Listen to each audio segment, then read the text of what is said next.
Kemana perginya para lelaki yang akan memenuhi seruan ilahi? Alhamdulillah, alhamdulillahilladzi ja'ala al-Qur'ana hudan lil muttaqin. Wassalatu wassalamu ala asyrofil anbiya'i wal mursalin wa ala alihi wa ashabihi tabi'in amma ba'du. Bapak dan saudara sekalian yang dirahmati Allah, dan kenabian dalam Islam selalu kita ingat dalam Islam itu arti wahyu dan arti kenabian mempunyai makna yang khusus dan berbeda dengan agama-agama lain.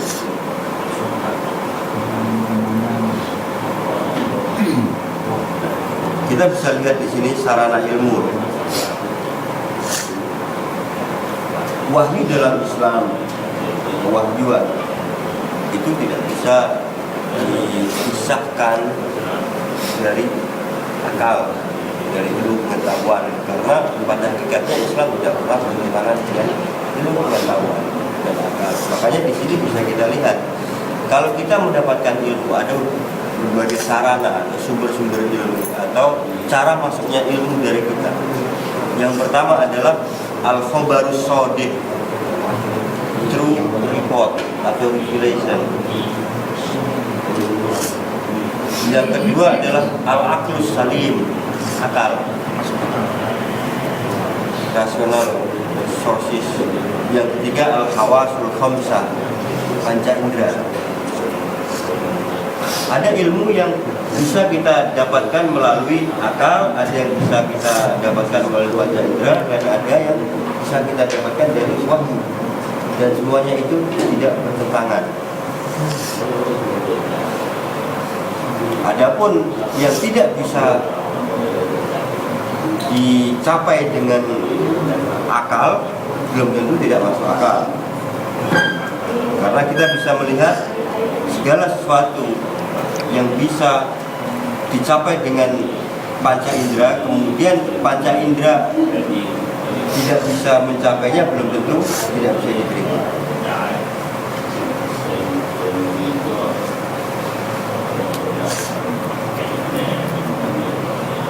Nah, ini jadi dalam Islam itu kedudukan peringkat-peringkat, ya, peringkat sarana-sarana ilmu itu seperti piramid itu. Yang pertama yang paling mendasar panca indera. Saya nggak memperpanjang ini pembahasan ini karena masing-masing sudah tahu, ya. Pada sikapnya banyak hal yang tidak bisa dijangkau oleh panca indera, tapi ini bukan berarti tidak masuk akal, tidak bisa dibenarkan. Baru kemudian akal sehat, dan terakhir adalah wahyu paling tinggi kedudukannya, true report, revelation. Nah, akal sehat itu tidak bisa asal masuk akal, asal logis, dan seterusnya. Karena banyak sekali yang seakan-akan masuk akal, seakan-akan logis, tapi dia tidak benar.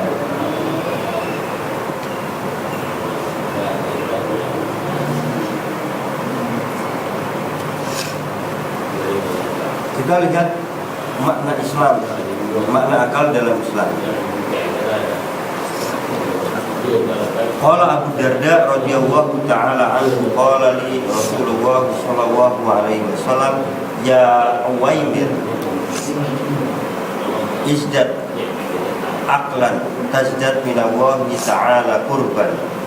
Qultu bi abi wa ummi wa man li bil adli, qala istanib maharim Allah ta'ala wa addi faraidallah ta'ala takun adilan thumma tangkul ila solihil a'mal tazdad fid dunya aklan wa tazdad minallahi qurban.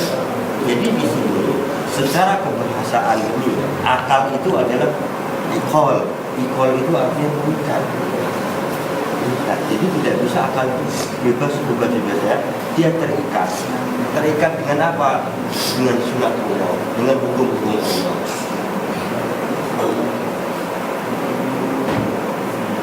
Hawa nafsu itu masuk akal nggak? Masuk akal juga. Tapi itu yang dalam Islam disebut itu tidak sehat.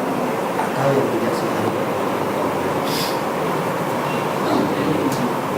Makanya nanti kalau dalam peradaban Islam tidak semuanya penemuan-penemuan itu diberi penghargaan. Ada penemuan-penemuan yang istilahnya merusak nilai-nilai kemanusiaan. Ada penemuan-penemuan yang merusak lingkungan, itu tidak dapat penghargaan. Makanya itu dulu malah dapat jariah usul. Jadi kami jariah usul itu berarti bisa ya terus meskipun kita dapati ada orang yang meniru penemuan kita yang menimbulkan kerusakan itu, kita dapat itu apa kiriman kita, bukan kiriman pahala, tapi kiriman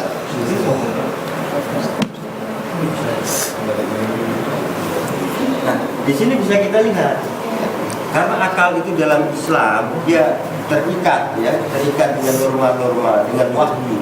Dia tidak bisa sebebas-bebasnya. Terikat ini bukan hanya sekedar terbatas kemampuannya, tetapi dia ada norma-norma yang harus diikuti oleh akal. Makanya di sini dalam hadis di sini dijelaskan, wahai Uwaimir, tambahlah akalmu, niscaya engkau akan bertambah dekat di sisi Allah. Jadi justru akal itu menambah kedekatan seseorang kepada Khalik. Lalu aku bertanya, demi ayah dan ibuku, bagaimana seharusnya diriku dengan akal ini? Beliau bersabda, jauhilah hal-hal yang diharamkan Allah dan kerjakanlah perintah-perintahnya. Niscaya engkau menjadi orang yang berakal.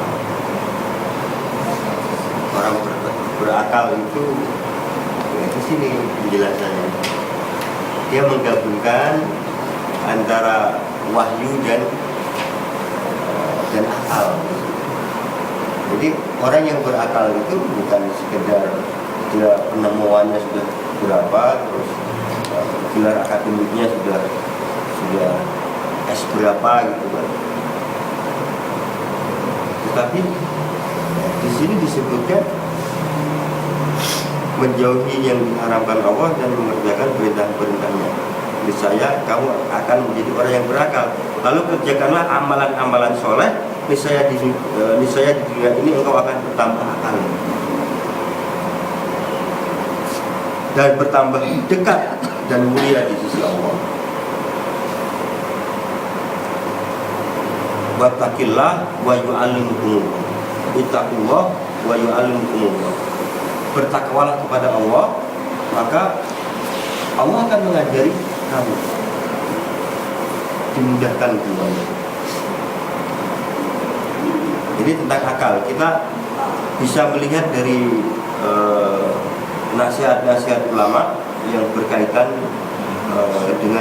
dengan akal. Ini dalam kitab, salah satu kitab klasik ya, yaitu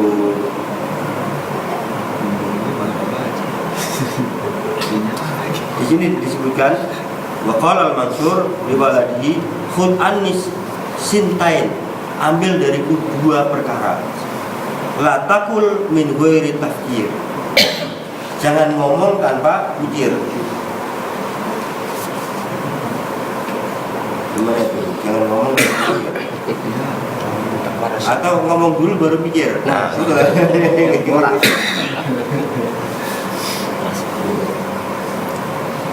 Wala ta'mal bi ghairi tadbir, jangan bekerja tanpa manajemen. Ya, ini turosul Islam, khazanah Islam itu seperti itu. Dua hal dari khalifah ini, Khalifah Al-Mansur Al-Waladi, itu di dalam dinasti siapa nih? Umayyah, Abbasiyah, Utsmaniyah, atau siapa? Abbasiyah, Al-Mansur, Khalifatul Mansur. Afdalul aqli ma'rifatul aqil binafsihi. Sebaik-baik akal seseorang itu adalah mengetahui ia mengenali diri sendiri. Ma'rifatul aqil binafsihi. Ma'rifatul aqil binafsihi. Salah satu guna rasul akli. 3 perkara yang jadi model akal, rasul akli. Jadi yang paling utama dalam akal itu adalah pertama mudaratun nas, berlembah lembut dalam bergaul. Itu ciri-ciri orang yang akalnya full, full. Kemudian waliktisad fil ma'isha, hemat. Hemat bukan berarti miskin, tapi hemat juga bukan berarti pelit. Apalagi untuk dirinya sendiri aja pelit. Mana untuk orang lain? Wa tahabbub ilan nas, dan saling mencintai. Itu diantara pancaran orang yang berakal. Itu sifat utamanya. Itu yang pertama adalah apa? Lemah lembut dalam bergaul. Terus yang kedua sederhana, al-iqtisad. Kalau kemarin kita belajar ayat tentang siapa? Kaum Nabi Lut. Di situ disebutkan apa? Kaum Nabi Lut itu disebut musrifun, israf, berlebih-lebihan, boros, termasuk dalam mengekspresikan apa? Syahwat, seksualnya, boros, berlebih-lebihan, melampaui batas akhir dari keburukan. Itu al-iqtisad, kebalikan daripada al-israf, musrifun atau adun, melampaui batas. Sebelum katanya Pak tadi itu Khalifah, presiden apa sekarang, raja. Al-aqilul mahrum khairun minal ahmaqil marzuq. Orang miskin yang berakal lebih baik daripada orang bodoh yang kaya. Gimana? Pilih mana? Pilih? kaya dan Kaya. mantap kalau itu mah pertanyaan. Dia pikir dulu. Iya. Ini contoh orang berakal jawabannya pas gitu ya. Saya pikir dulu. Tapi memang banyak orang kaya yang tidak berakal. Ya itu tadi, tidak ada al-iqtisad, mengeluarkan sesuai kebutuhan, sesuai keperluan. Sehingga akhirnya kan menjadi terpelit gitu. Karena sudah banyak keperluan yang mungkin kurang perlu. Mobil 5, padahal ya tidak perlu 5 gitu. Pembantunya banyak, 3, padahal cuma perlu 1. Nah, ini kan untuk bulanannya sudah dia keluarin banyak. Jadi ketika untuk yang lain-lain dia semakin merasa kurang terus. Bisa Ya kita kadang-kadang perlu apa itu izzah. Orang Islam itu harus izzah. Tapi jangan sampai kita merasa kurang terus dengan rezeki yang kita terima. Kita hindari itu. Ghadabul aqil ala fi'lihi wa ghadabul jahil ala qawlihi. Orang yang berakal itu keluar dengan sikap. Kalau kita ya gimana marah dengan sikap? Contohnya apa? Marah dengan sikap.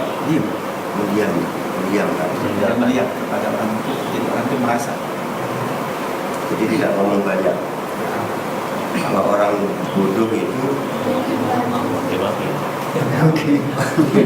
Emosinya dikeluarin. ya itu ngomong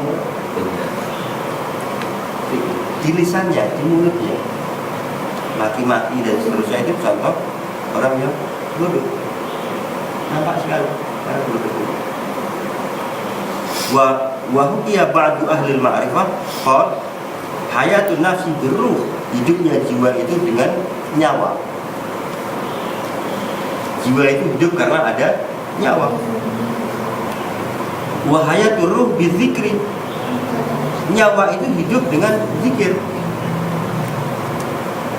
Wa hayatul qalbi bil aqli, kalbu sanubari itu hidup dengan akal, dan akal itu hidup dengan ilmu.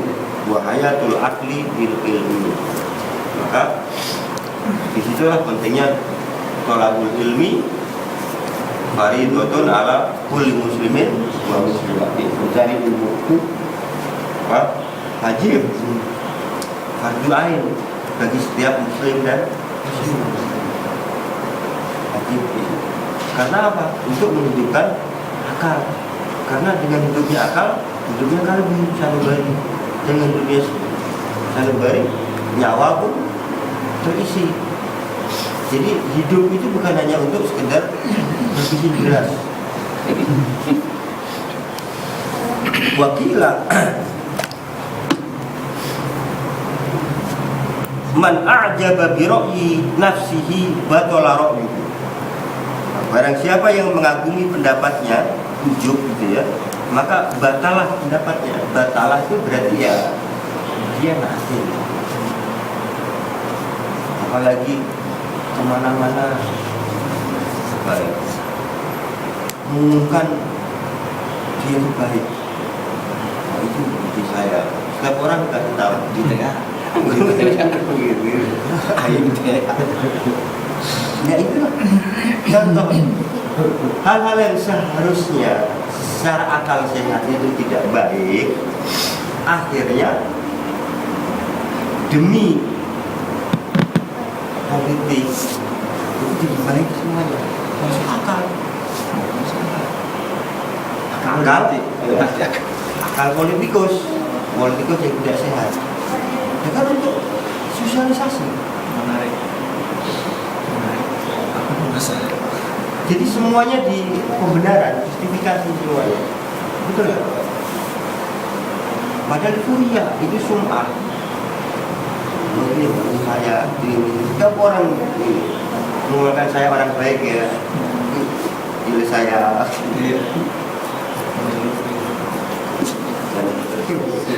Dan kemudian kita bertengkar.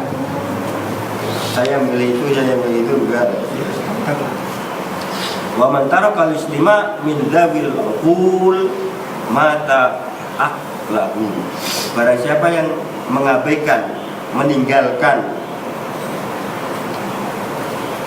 wa man taraka al-istima' meninggalkan mendengar apa itu? Min dzawil uqul, dari orang bijak, maka akalnya telah mati.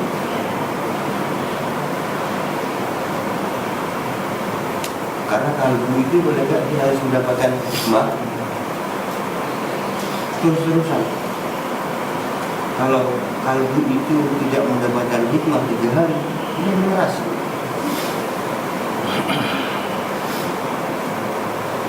Nah ini sifat orang bodoh. Al-aqil lawan katanya al-jahil. Wa amma sifat itu, sifatnya, sifat orang bodoh itu bukannya dia tidak dia tidak sekolah, tapi dari perilakunya min haisul af'al fatar kunadri fil awaqib. Sifat orang bodoh adalah mengabaikan akibat, terlalu percaya diri pada orang yang belum dikenalnya, ujub, banyak ngomong, cepat menjawab, suka berpaling, kosong dari pengetahuan, tergesa-gesa, sembrono, tolol, jalim, lalai, pelupa, dan angkuh. Jika kaya hura-hura, jika miskin putus asa, jika berkata-kata omongannya kotor, jika diminta pelit, jika meminta maksa, jika berkata tidak lembut, jika diterangkan tidak paham, jika tertawa ngakak, dan jika menangis meraung-raung. Apabila kita lihat nilai kerusakan ini pada diri manusia, kita akan mendapatnya pada kebanyakan manusia, sampai-sampai tidak diketahui lagi orang yang bijak di antara orang-orang yang bodoh. Jika diminta pelit, jika minta maaf. Ketawa kan, jadi saya ngakak lagi. Itu ada bataran juga. Ini dari kitab Al-Mustadrak min kulli fanin mustadrak. Tadi ya, termasuk yang akal semuanya tadi kita. Ini kitab ratusan tahun yang lalu. Nggak ada di situ. Artinya relevan nggak sih isinya? Masih sampai sekarang. Yang tadi yang termasuk penjelasan tentang akal, tentang jahil, tentang itu relevan nggak? Padahal ditulis ratusan tahun yang lalu. Tahun 900.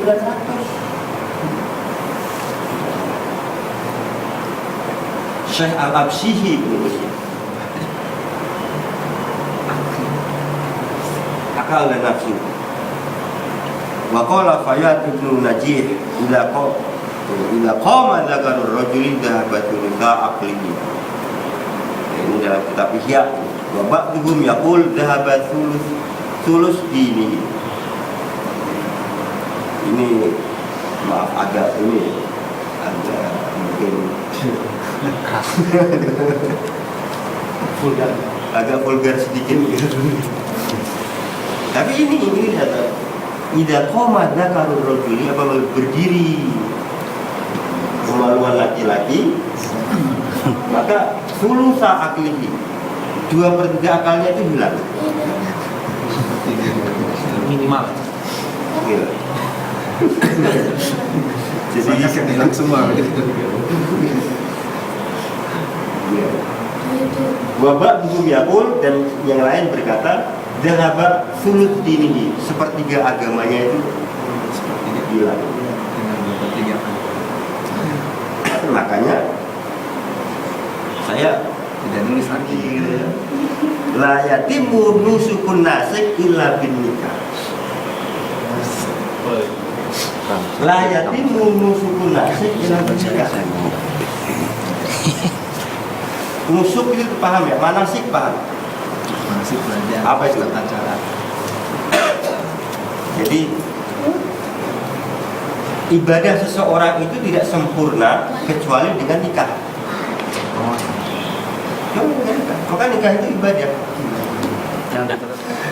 Wa kana al-Junaid yaqul, jadi Imam al-Junaid dia berkata, ahtaju ilal qut, saya perlu makanan. Fazawjah ala tahqiq qutun wa sahbun li taharatil qalbi.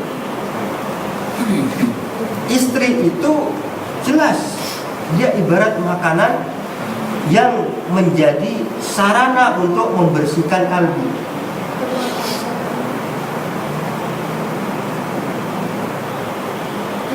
Jadi begitu. Istri itu sarana, dia ibarat makanan untuk membersihkan kalbu. dengan jiwa. Walidzalika amara Rasulullah sallallahu alaihi wasallam kullu man waqa'a nadruhu ala imra'atin, maka Rasulullah memerintah setiap orang yang matanya tertuju kepada perempuan fatolakot ilaihi nafsuhu ayyujami'a ahlahu. Ini yang berat. Maka Rasulullah itu kan memerintahkan orang yang matanya tertuju kepada wanita asing yang bukan istrinya, kemudian dia tertarik gitu ya. Jangan dia pulang dan langsung Ini. tidak usah ditafsirkan banyak-banyak, Pak. Ini internalisasi jadi bahaya. Tidak semua internalisasi itu perlu, Pak. Kayak gitu. Li'anna dzalika yadfa'ul waswas 'anil nafs.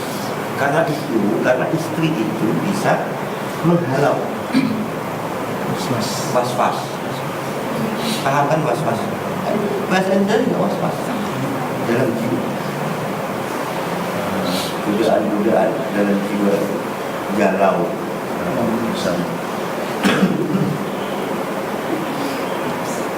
Makanya kan dalam Al-Quran itu orang yang sudah beristri, bersuami itu disebut muhson.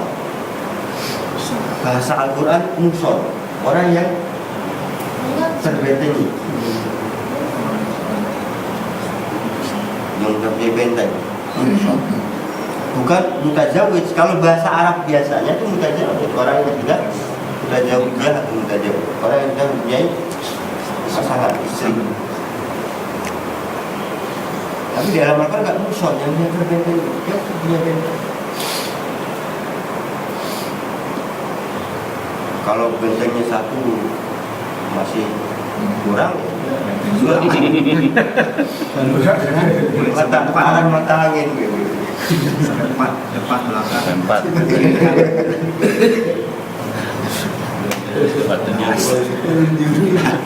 Satu aja belum ada katanya gimana? Keluar merasa belum terbentengi dengan satu. Itu taharatul qalbi.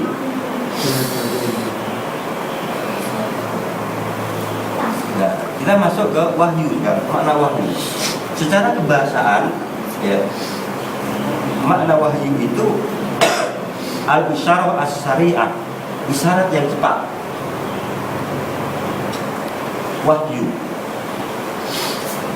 Terus yang kedua al-kitabah, dia juga berarti tulisan. Yang ketiga al-i'lam al-khafi, al-i'lam non-sem, al-khafi, tapi hidden dia, tersembunyi. Al-kalam al-khafi as-sariyah, ya, pembicaraan yang khafi. Khafi itu sama atau apa itu? Khafi dengan tersembunyi, asari cepat sekali. Dia juga disebut ar-risalah, pesan. SMS itu juga dalam bahasa Arabnya juga ar-risalah. Jadi ini makna wahyu secara kebahasaan.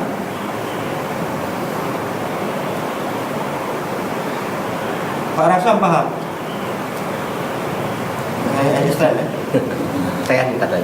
นิดหน่อย นิดหน่อย นิดหน่อย ช่วยเหลือช่วยเหลือ เข้าใจไหม เข้าใจไหม kalau asalnya kata-kata bertanya pelan tapi cepat bisa nggak sadar kan kalau dapat banyak Di luar akal misalnya kecepatannya. Sadar. maksudnya nggak ngerti kadang-kadang gitu ini wahyu Dia kan ala qalbika, kan di dalam surat apa itu? Dalam Quran ala qalbika, dia langsung. Jadi bukan sekedar dari mulut, mengajak ke qalb, kalbu. Itu makna kebahasaan. Sama dengan Islam. Islam itu ya, secara kebahasaan artinya sampai 20 ribu. Itu enggak? Tapi nyambung semuanya. Salam, damai, selamat, hidup atau Islam, hidup lihat. Banyak sekali sampai 20.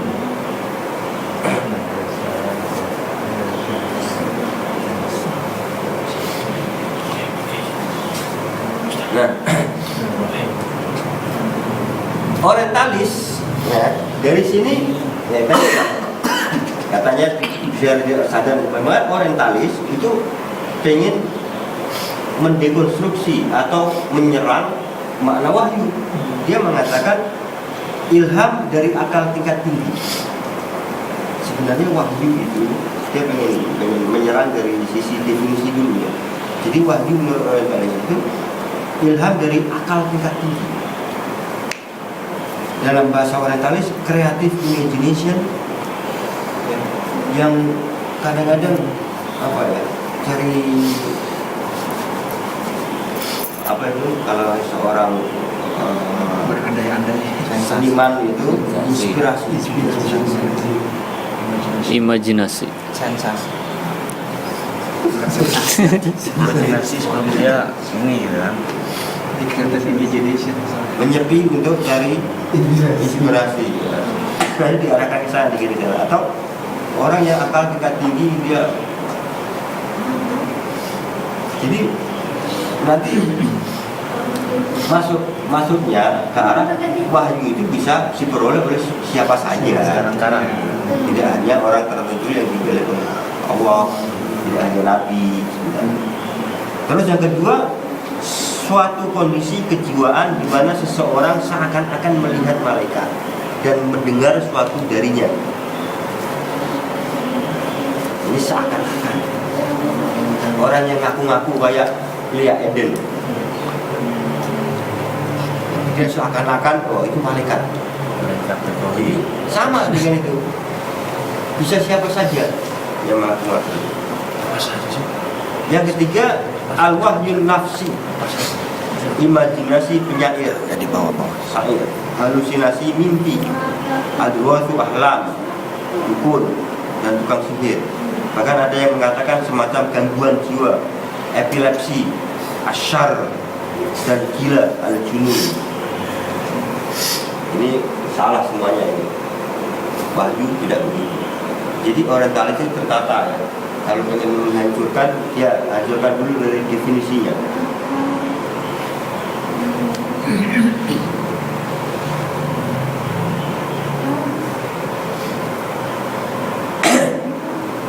Ini dalam Al-Quran, makna wahyu. Wa auha rabbuka ilan nahli anittakhidhi minal jibali buyutan wa minas syajari wa mimma ya'rishun. Ini auha, memberi wahyu, memberi ilham kepada nahal. Apa nahal itu? Lebah. Tuhan memberi. Jadi jangan disalahartikan di sini. Oh berarti bukan manusia aja yang menerima wahyu, tawon juga. Itu salah. Makanya yuk kita memahami Al-Quran dengan baik. Maknanya itu apa? Wa auha ini memberi wahyu kepada tawon tidak sama dengan memberi wahyu kepada nabi.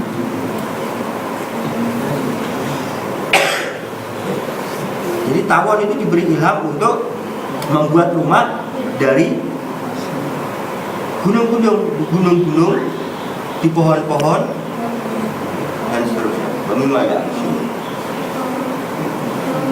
Fa'auha ilaihim an sabbihu bukratan wa asyiyan Fa'auha ilaihim. Jadi makna yang kedua dalam surat Maryam ini memberi isyarat. Wa inna syayatin la yuhuna ila awliyaihim. Ini tulisannya. Jadi fontnya tidak terdetek. Jadi memberi isyarat, ilham dan membisikkan syayatin. Jadi jangan diartikan setan juga bisa memberi wahyu. Kan begitu adanya, membisikkan. Kalau yang membisikkan ya setan. Bisik-bisikan ini bahaya nih Pak. Bisik-bisik. Bisik-bisik tetangga. Pemberitahuan yang bersifat tertutup dan tidak diketahui oleh pihak lain secara cepat. Ini arti wahyu. Secara ini ya, secara apa itu syar'inya, secara istilahnya. Universalitas fenomena wahyu dan nabi, manusia versus metafisika, penuhanan sesama. Itu orang-orang bid'ah, orang-orang primitif menuhankan orang yang dianggap begitu hebat dan memutuskan menuhankan raja, penuhanan makhluk yang lebih rendah darinya, jin, setan, pohon, binatang, gajah, ini juga binatang ya, ular juga binatang, disembah teman. Patung, sapi. Tetapi di zaman modern ini manusia merebut posisi Tuhan. Dari God centeredness ke human centeredness. Jadi pusatnya itu tidak Tuhan lagi, tapi manusia. Jadi agama itu adalah rasional kolektif, reason, akal kolektif. Itu Tuhan. Itu agama. Kolektif reason.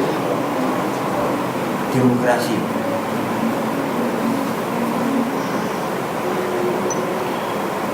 Berarti Substansi wahyu samawi, kalimatun sawa, al-Islamul am, universal, agama fitrah. Dia Islam, dia mempunyai sifat universal, dia mempunyai sifat sesuai dengan fitrah manusia.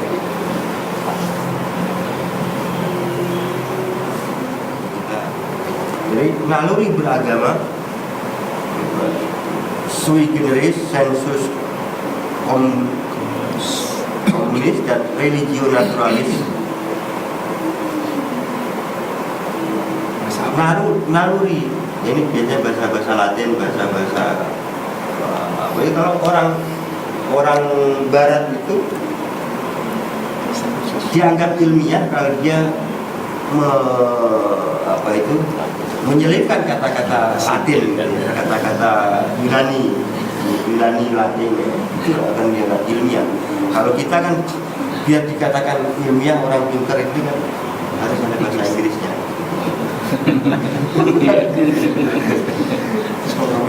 bukan bahasa Quran. Pakai bahasa Arab. Pokoknya kita nggak tahu. Ya itulah, kadang-kadang itu fenomena. Itu fakta realita sosial seperti itu.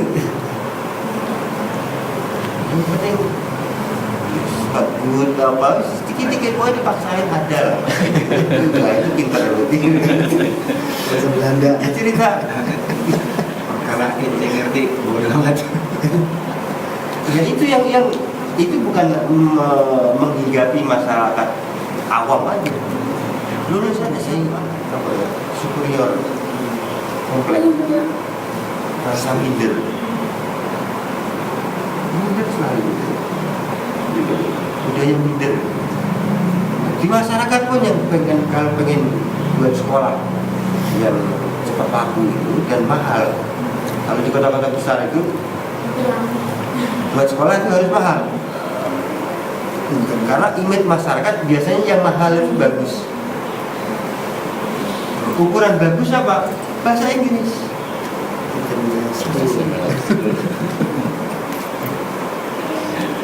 Bahasa Inggris. Bagus enggaknya itu bahasa Inggris. Jadi ada ini, uang masuk 50 juta. Tapi kayak kacang goreng itu. Kita negara besar ya, Depok. Kenapa bahasa Inggris?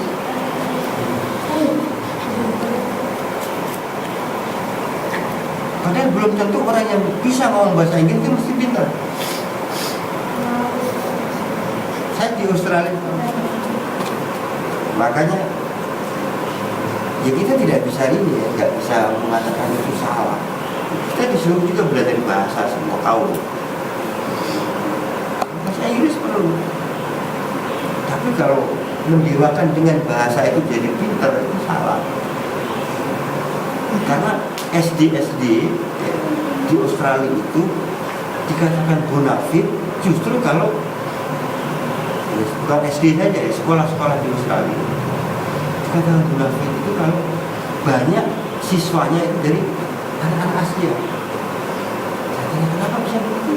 Katanya pintar biasanya orang Asia.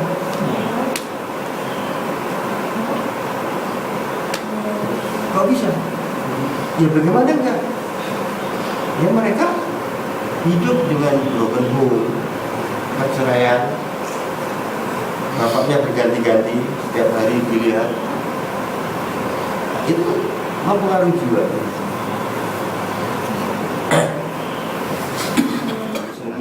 muslimat. Wabillahi taufiq wal hidayah. Assalamualaikum warahmatullahi wabarakatuh. Alhamdulillahirrahmanirrahim. Jazakallah khairan untuk Ustaz dari Salahuddin Ima yang telah menyampaikan materinya.